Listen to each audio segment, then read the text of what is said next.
Bonjour. Julien Savia, bonjour. Bonjour. On est pour Réponse et le Prince Aventurier. Exactement. À l'espace Pierre Cardin jusqu'au 22 février pour l'instant.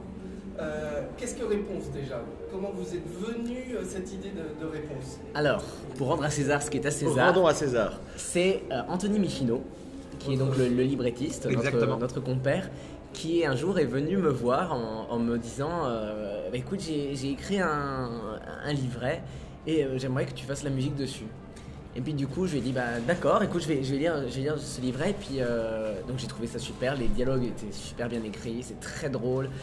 Et je lui ai dit bon, moi ce que j'aimerais c'est qu'on travaille avec Ludo, parce que lui-même se disait pas forcément lyriciste, et j'ai dit moi j'ai un super parolier, il le connaissait parce qu'il avait vu Le Prince et le Pauvre. Et puis je me rappelle la première réunion qu'on a eue, c'est super, mais on change tout. Ah ouais, c'est sympa comme collaboration. C'est lui qui la raconte comme ça, mais c'est un peu vrai. C'est vrai. J'avais mis un peu plus de forme à l'époque, mais non, il s'avère que c'est vrai que les dialogues étaient vraiment déjà super, et c'est juste qu'il avait écrit un spectacle pour 6 personnes, 6 personnages. Et moi j'ai dit, si on écrit ce spectacle, je veux que ce soit un plus gros, et puis plus adapté au format de la comédie musicale. Voilà, donc, et du coup c'est comme ça qu'on est parti, on a recréé toute l'histoire. Remis en cause pas mal. Et en fait, il s'avère que ça c'était bien avant que le Disney ne sorte. On a commencé en. Ça fait 7 ans maintenant. Oui, 2007-2008, je crois, les premiers mois. Ouais, 2008. Voilà, ça fait quand même déjà un petit moment. Et puis... Alors justement, quand Disney a sorti son dessin animé, est-ce que vous vous êtes pas dit, ah zut? Pas vite, parce qu'on savait que Disney l'avait en préparation quand même, parce que ça fait longtemps qu'il l'avait en préparation. Non, et en plus c'était super parce que quand on l'a vu, on a dit déjà le conte à l'origine est très petit et pas facile à adapter, parce qu'il se passe pas grand chose, la fille elle est dans sa tour tout le temps. Donc bien sûr nous-mêmes on a eu l'idée de la faire sortir comme Disney l'a fait sortir, parce qu'à un moment faire toute une histoire qui se passe en haut d'une tour, c'est un peu difficile. Donc voilà, et quand on a vu le Disney, on s'est dit waouh, ils sont super bien débrouillés, parce que c'est pas facile à partir de ce conte. Et puis non, on était contents parce que nous c'était des choses complètement différentes. Bien sûr, on retrouve quand même les on va dire c'est-à-dire qu'il y a Réponse, les longs cheveux. Il y a Réponse, les longs cheveux, les impondérables de l'histoire. Voilà, la tour, ça forcément là. La méchante qui la garde prisonnière, tout ça forcément là. Après, nous on a des personnages complètement différents de ce Disney. Le prince est plus proche du conte. On a un prince qui est un prince et pas le voleur. Et puis après, on a une galerie de personnages totalement barrés. La comtesse de Burke, Olaf, qui là sont des créations pures. Donc non, c'était plutôt enthousiasmant en fait de voir ce conte remis au goût du jour, parce que c'était un des contes très traditionnels et bizarrement relativement oubliés dans les adaptations. Et donc c'était plus sympa de voir qu'à un instant T, le conte revenait au goût du jour, quoi. Et c'est surtout qu'on connaissait ces deux noms, il y a Réponse et Rapunzel. Exactement. C'est vrai que parfois on sait même pas que c'est tout à fait, c'est vrai. C'est le même. Et oui, c'est le même. C'est vrai que Réponse c'est le. Parce qu'en fait, Réponse à l'origine du conte, Réponse c'est une salade en fait. Parce que dans c'est sexy, hein. Oui, c'est ça. Et Rapunzel, je crois, il me semble que c'est le nom allemand. C'est le nom allemand. Je me trompe pas. Et en fait, la Réponse, effectivement, c'est une salade, parce que dans le conte à l'origine, elle est enfermée parce que ses parents ont volé une salade dans le jardin d'une sorcière. Et c'est pour ça qu'elle a appelé Réponse. Et c'est vrai que. Et donc c'est très Into the Woods. Voilà, c'est ce que j'allais dire. On voit dans Into the Woods. Exactement. Tout à fait. Et ça, et Disney et nous, on l'a oublié. Parce que forcément, c'est quand même très tentant de rendre cette. Parce que dans l'histoire, elle n'est pas forcément princesse, mais c'est très tentant de rendre cette héroïne princesse. Ouais. Donc c'est bien sûr, c'est pour ça qu'on a très vite oublié la salade, comme Disney a très vite oublié la salade d'ailleurs. Parce que c'était pas très sexy. Et alors justement, lorsque vous avez vu le Disney, il y a aussi des chansons dans le Disney. Ouais. En plus, la musique, c'est Alan Menken. Eh oui. Oui, en plus. Haut niveau. Est-ce que ça, pareil, ça vous a pas fait peur de devoir vous affronter à ce monsieur que vous connaissez un petit peu? Un petit peu, ouais. C'est plus moi qui aurais dû avoir peur. Parce que lui, à la rigueur. Non, parce que déjà pour le coup, la musique d'une manière générale était quand même déjà quasiment toute composée avant de voir le Disney déjà. Et puis même de toute façon, on sait que dans mon style, ça allait être dans un style quand même Disney, de toute façon. Mais nous on était plus, en tout cas comédie musicale, nous on était parti plus dans notre univers, plus dans un côté Wicked. Ouais. D'accord.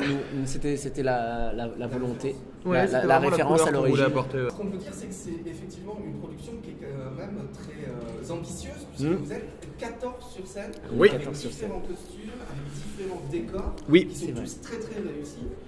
Merci. Ça n'a pas fait peur aux producteurs au départ? On a des super producteurs. Remercions-les publiquement. C'est vrai. C'est rare d'avoir des producteurs qui prennent le risque de la création en France et qui prennent le risque de la création à 14 dans un multilieu et pas un lieu unique. Tout à fait. Donc ouais. Et puis voilà, non, c'est vrai qu'on a une super équipe créative. Ouais. On a un super metteur en scène, Guillaume Bouchette, qui a pas eu peur aussi de relever le défi. Linda pour les chorés aussi. Linda Faoro pour les chorégraphies. On a eu une super équipe, c'est vrai. On s'entendait bien et puis ça s'est fait un peu dans la joie. Des fois c'était un petit peu dur parce que c'est vrai que c'est monter un spectacle comme ça. C'est forcément plus complexe. Donc ça demande beaucoup de travail pour que tout soit hyper calé. Par exemple, justement, tu parles des décors. Tous ces décors, ça doit marcher, ça doit être une machinerie fluide, être très fluide avec la musique. Donc ça a été le gros du boulot. Avec nos producteurs, que ça soit du côté des Béliers avec Arthur, David et leurs équipes ou du côté de Gilles avec Bocure Show, ça a toujours été hyper dans le dialogue, donc du coup c'était sympa parce que et puis il y avait plein de cultures différentes. Même à l'origine, quand on leur a présenté le projet, ils nous ont même dit, parce qu'on disait bon ben voilà là, mais on ferait peut-être créer un personnage. Ils nous ont même dit créer comme ça doit être créé. Ouais. Et ça c'est quand même la super. C'est super qu'un producteur puisse dire ça. C'est super quand un producteur te dit effectivement. Créer comme vous le voulez créer. Après on verra, on pourra. Voilà. Et puis au final, on a créé parce que on a créé à 14 personnages parce qu'au final tous les c'était personnages, taille c'était le time minimum. Donc c'est vrai que même si on est 14, ça semble énorme, mais quand même tout le monde est employé tout le temps. C'est fatigant. Tout le monde change de costume. Et en même temps, tout le monde a aussi un rôle bien particulier. Les 14 ont tous un rôle où on les voit à un moment. Et ça, on est très content pour eux là-dessus. Et puis les gens sont. Enfin, on est très content du cast. Et ils ont chacun leur petit moment où on les voit vraiment bien à un moment. Donc ça c'est super. Ce qui n'est pas le cas. Ce qui n'est pas le cas de tous les spectacles. Et les morceaux aussi où ils sont tous ensemble, tous en troupe, et là ça marche très très bien. Ce qui n'est pas le cas non plus. Non, mais c'est pareil. Mais on a une super équipe et je pense que ce dont tu parles, je pense que c'est aussi cette énergie de troupe. Vraiment. Où tout le monde est hyper ensemble, enfin, on le voit dans les coulisses, c'est toujours hyper génial, enfin jamais, il peut y avoir les petits bobos de chaque jour, mais il n'y a pas de tension jamais, enfin c'est toujours hyper positif, donc je pense que ça se retranscrit sur scène, et moi je dis toujours un spectacle c'est 90%, c'est 50 à 60% l'énergie de groupe quoi, et que si l'énergie de groupe est là, le spectacle, il y a de fortes chances que ça marche. Ouais, parce qu'au-delà des qualités artistiques, parce que c'est quand même globalement 14 personnes qui déchirent, c'est en plus des gens super. Quoi. Donc, ça c'est important. Vraiment, ça change tout. Comme je dis toujours, moi je dis qu'il suffit d'un élément pour pourrir une ambiance dans une équipe. Et il n'y en a pas un. Donc c'est cool. Tout va bien. Alors comment on en vient donc là dans les chansons, on va parler plus des chansons du spectacle. Donc il y a des chansons très aventureuses pour le prince ou très la chanson d'amour avec ce trouble en moi. Mais comment on en vient à écrire les Krapoutous? Comment on en vient à faire les Krapoutous? Alors, rendons à César ce qui est à César. Rendons là encore à César ce qui est à César. Krapoutou à l'origine c'est un mot d'Anthony qui s'amusait du mot Krapoutou, qui avait voulu trouver un petit mot là-dessus. Et du coup, quand on a écrit la chanson, on est totalement parti en live sur le Krapoutou. Il faut que les gens comprennent ce que ça veut dire, mais sans comprendre ce que ça veut dire. C'est ça. Donc, un Krapoutou, c'est ça. Et puis, il met ce qu'il veut, en fait. Voilà, le Krapoutou. On peut y voir quelque chose de tellement mignon à quelque chose d'un peu moins mignon. Et chacun il voit ce qu'il veut. Exactement. C'est le but. C'est la manière que chacun a de dire je t'aime à la personne qu'on aime, et quelle que soit la manière de l'aimer. Donc un Krapoutou, c'est formidable et ça a plein de formes, voilà. Ce trouble en moi, je ne peux pas le décrire. Ces choses se voient, ça me fait tant frémir. Car je pensais bien me connaître, mais tout est différent.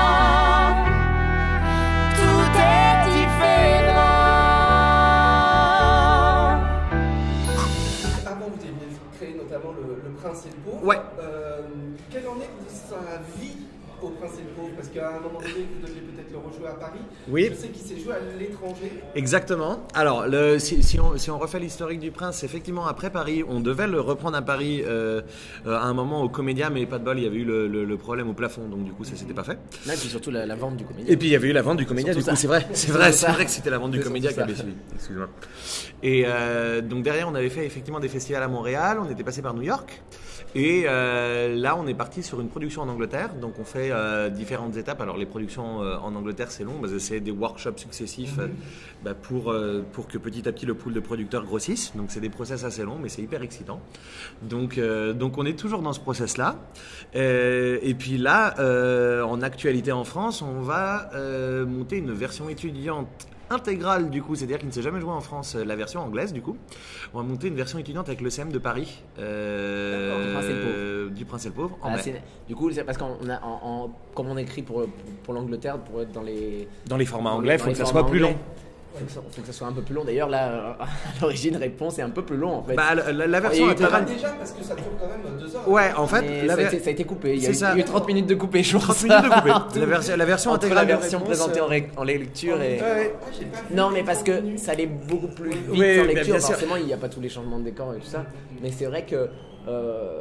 La version intégrale de réponse, elle doit faire 2h20, 2h25. Elle est vraiment format londonien. Et là, c'est vrai que dans une programmation familiale jeune public en France, dans des horaires comme 14h, faut se limiter à du 2h avec entracte. Et déjà, même 2h, c'est presque beaucoup. Non, c'est plutôt 1h30. Ouais. On a voulu prouver que c'était possible, que les enfants. Moi, c'est un truc, je dis toujours, parce qu'on dit toujours les enfants, ils peuvent pas rester plus d'1h30. Mais les enfants, ils viennent très bien. C'est faux. C'est faux parce que vous allez voir Mary Poppins et les enfants, ils viennent 3 heures. Et les enfants anglais sont pas différents des Français. Et voilà, et c'est une question de. C'est une question de faut tenter, et on est content que les producteurs aient accepté de tenter ça et à mettre un entracte, tout ça.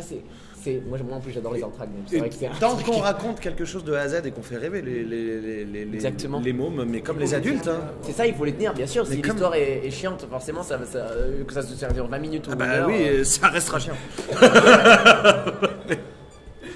Et alors, il y a une autre aventure qui va bientôt commencer. Oui. Qui donc sera au Palais Royal. Au Palais Royal, exactement. Du 14 février au 2 mai, c'est La Petite Fille aux Allumettes. Exactement. Vous pouvez nous en parler un petit peu? Alors, oui, donc La Petite Fille aux Allumettes, c'est une adaptation très libre du conte d'Andersen. Ouais, très très libre. Dans le sens où, encore une fois, c'est un tout petit conte. Oui. Là, pour le coup, il fait une page, vraiment. Ouais. Vraiment, littéralement, il fait une page. Et donc, de ce conte, on a essayé de tirer une histoire qui dure 1h20. Et tout se passe en fait dans l'imaginaire de la petite fille, puisque c'est cette histoire d'une petite fille qui craque des allumettes et qui se souvient, en fait. Et là, nous, ce qu'on a créé, c'est plus une petite fille qui craque les allumettes et qui s'imagine des choses. Et qui s'imagine un monde différent. Oui. Et donc, c'est un peu... très labyrinthe de Pan comme référence notamment, mais en tout cas c'est vraiment ce concept de quand on craque, il y a le voyage dans ce monde imaginaire et à un moment on sait plus très bien où est la réalité même presque. Exactement, en fait plus l'histoire avance, plus la limite entre le monde imaginaire et le monde réel devient mince et on sait plus où est la réalité de la fiction. Oui. Et au final, puisque La Petite Fille aux allumettes, c'est un conte un peu triste à l'origine. C'est ce que j'allais dire, c'est super triste. Et l'image qu'on en a, donc comment on en fait un spectacle enfant. Alors, en l'occurrence, notre but n'est pas que ça soit triste. Enfin, on veut qu'il y ait quand même quelque chose. Forcément, c'est un spectacle émotionnant. On n'est pas dans la même couleur que Réponse. Mais il y a quelque chose de très positif à la fin. De toute façon, dans le conte, elle retrouve sa grand-mère. Voilà. C'est même ultra positif. C'est même ultra positif. En fait, c'est tous les contes pour enfants ont tous une morale, quelque chose à apprendre. Et La Petite Fille aux Allumettes, c'est quand même il n'est pas triste, c'est celui qui nous apprend que la mort fait partie de la vie et que c'est pas une fin en soi. Et c'est surtout voilà. Et quand on voit de ce côté-là. C'est pas triste du tout, c'est quand même se dire que les gens qui s'aiment sont éternellement liés les uns aux autres et il n'y a rien de plus beau en fait. Et c'est ce qu'on que de se dire que c'est jamais fini, quoi, que l'amour n'est jamais fini, que la... on s'en fiche en fait de mort, vivant, peu importe. Ce qui compte, c'est la relation entre les personnes. Et c'est ce qu'on essaie de raconter. On peut même difficilement l'amour entre les personnes. Trouver message plus positif en fait au final que de se dire le fait de s'aimer c'est éternel quoi. Et c'est et je pense que c'est une très belle valeur en fait à donner aux enfants que de se dire si t'aimes vraiment les gens, ça durera jusqu'au bout et éternellement. par le souvenir. Voilà. Une belle équipe, notamment Gaël Gauthier, Nathalie, l'Hermite, Alexandre Fetrouni. Voilà, pas mal de monde. On a aussi un très joli cast. Voilà. On est très contents. C'est vrai et une sublime affiche. Oui. On a l'impression que c'est une affiche de dessin animé. Oui. C'est David Kawena qui l'a faite. Voilà, elle est magnifique. Elle est très belle. On devine peut-être une histoire d'amour entre ce garçon et cette fille à la fenêtre. C'est drôle parce que c'est pas. On peut. Il y a une. Il n'y a pas vraiment d'histoire d'amour dans la petite fille des Allumettes, non. Une histoire d'amitié, plus d'amitié amoureuse. Peut-être, on peut voir ce qu'on veut, mais en effet, il y a un personnage dans la petite fille des Allumettes qui s'appelle Sacha, qui est en fait le personnage qui est aussi de son imaginaire, mais qui est tellement fort, son imaginaire tellement fort qu'il devient, vous savez, réel. Elle le voit malgré tout, c'est l'ami imaginaire. Et donc c'est quand l'imaginaire sort de la tête et se représente vraiment dans la réalité. Donc c'est ce personnage qui arrive même dans la réalité, et donc il y a toute cette histoire entre les deux, et il la guide au fur et à mesure des aventures. Et on verra en plus qu'on a essayé de créer une petite fille qui soit pas trop naïve, qui a un peu de caractère. C'était le but parce que elle tient le spectacle, elle est là de A à Z sur scène. Ouais. Donc il faut qu'elle ait comme un. Alors en alternance, Marlène Conan et Lily Caruso. Voilà, deux super comédiennes. Des vrais enfants ? Non, c'est deux jeunes filles. Mais qui font toutes petites. Qui sont très mignonnes. Voilà. Je sais pas comment elles le prendront. Non, mais elles vont le prendre bien, Elles sont adorables et très mignonnes. Ouais. Et on est sur une pièce plus classique musicalement. Là pour le coup on est plus dans des influences, on est beaucoup plus proche d'un Oliver ou d'un Annie. D'accord. Oui, c'était la demande. Quand Réponse c'est effectivement plus quelque chose de pop moderne quoi. Oui. Un peu plus, donc on n'est pas du tout, c'est pas deux spectacles qui sont vraiment sur le même créneau quoi. Ça reste bien sûr du spectacle familial musical, mais la couleur musicale est pas du tout la même en fait. Et en février, fin février, on pourra passer le week-end avec nous. On pourra passer le week-end avec nous et pendant une semaine. Pendant une semaine, on peut faire le week-end. Pendant les vacances de... Exactement. Un jour on va avoir Réponse et l'autre jour on va voir les deux. Voilà. Et le surlendemain on va revoir l'autre. Bon, comparer. Ou alors le surlendemain on peut voir le bal des vents. Ah bah oui. Bon, Mistinguett part en tournée, donc ça sera plus à Paris. Mistinguett revient à Paris au Comédia en avril. Ah ben voilà. Tout ça fait beaucoup, non? Ah mais j'ai une année, j'en reviens pas. Donc, exactement, qu'est-ce que tu as fait sur Mistinguett? Alors, sur Mistinguett, j'ai coécrit le livret avec François Chouquet et Jacques Pessis. Sur le bal des vampires, donc j'ai adapté le livret avec mon grand ami Nicolas qui lui a adapté le livret musical et chansons. Sur Dirty Dancing, on a fait l'adaptation tous les deux ensemble. Et l'autre spectacle sur lequel je bosse cette année aussi et qui me tient à cœur, c'est le spectacle d'Alain Choquette à la Gaîté Montparnasse, qui est un spectacle de magie. Voilà. Donc non, c'est une année. J'ai très conscience que toutes les années ne pourront pas être comme ça. Je suis très heureux de cette année. Je suis heureux. Voilà, c'est très simple. C'est qu'on te voit c'est pas trop fatigant. Faut pas lui dire ça. C'est hyper embarrassant. Une overdose de lui. C'est hyper embarrassant. Non, c'est pas fatigant. Non, c'est pas fatigant parce qu'en fait. Tant qu'on est dedans. Honnêtement, à un moment, je me suis posé la question est-ce que je vais être fatigué et en fait, je crois que je n'ai jamais été aussi en forme que cette année parce que. En fait, le fait de passer d'un projet à l'autre, ça permet de vachement prendre du recul sur l'un et de revenir frais sur l'autre. Et du coup, je pense qu'au final, je gagne même en efficacité. Plus attend qu'il y a le plaisir, je pense. Ouais, en fait, c'est exactement ça. On fait quand même ça pour ça.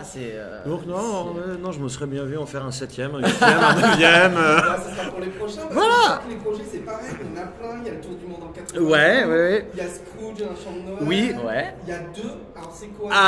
Deux. Je te laisse en parler alors. Deux, c'est une de nos futures créations à tous les deux. Là, on va être tous les deux dessus. Je m'occupe du livret des paroles, Julien de la musique. Comme son nom l'indique, c'est une pièce à deux. Voilà. Donc tout est à deux. Tout est à deux, plus soit un pianiste ou un orchestre.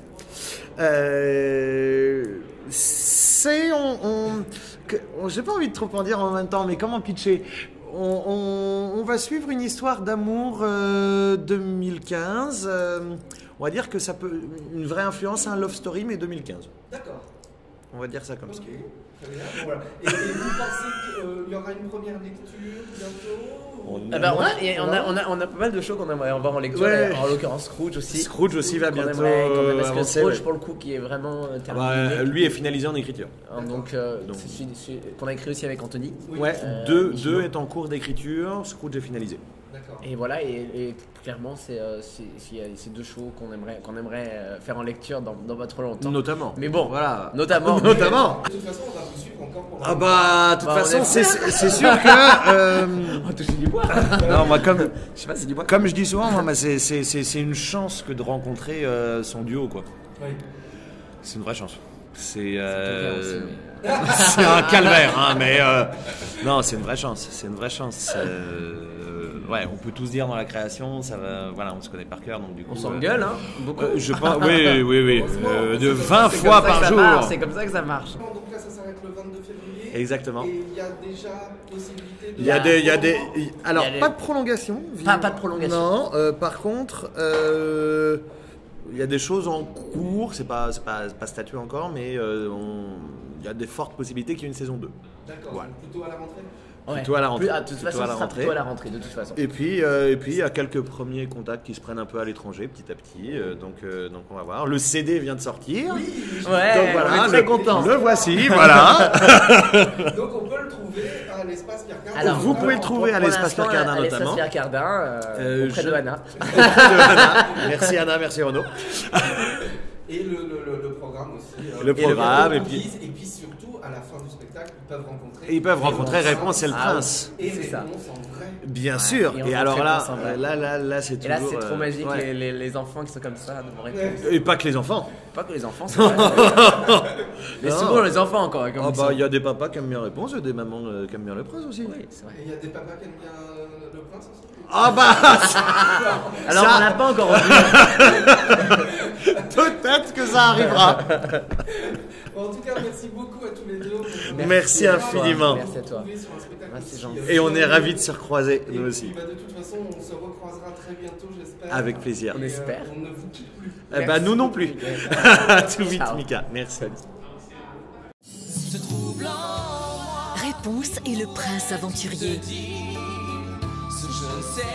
Un spectacle moderne, énergique et plein d'humour. Une fabuleuse histoire à partager en famille au rythme de chansons inoubliables. Réponse et le Prince aventurier. À l'espace Pierre Cardin jusqu'au 22 février. Point de vente habituel.